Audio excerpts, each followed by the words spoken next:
sa mga gustong mag-start po ng dropshipping business? Ayan, una, good morning sa inyo. At syempre, welcome, no, madam. At pareho tayo, taga Pangasinan. You're from Urdaneta, I am from San Jacinto.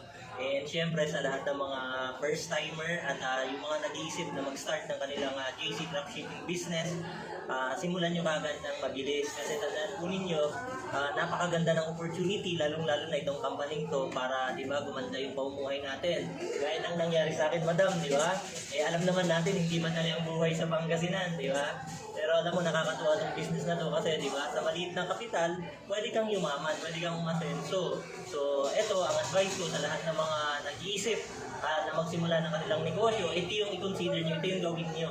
Kasi unang-una, maliit lang yung kapital. Pangalawa, hindi maaabala ba yung oras ninyo. Kasi ito, kahit part-timer, madam, pwedeng gawin. Ang pinaka-the best part nito, kahit sa lupa-lupay ng mundo, pwede nyo gawin. Like ikaw, madam, nasa Urdaneta ka, pwede mo itong gawin. Tama, di ba?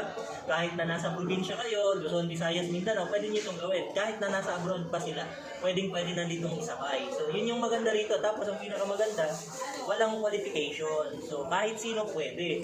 Mayaman, mahirap, may pinag-aralan, wala, lahat pantay-pantay. Lahat may opportunity na umasenso sa company natin. So, sa lahat ng mga kababayan natin, welcome po kayong lahat dito sa ating JC Dropshipping Business. Congratulations, madam. Thank you po.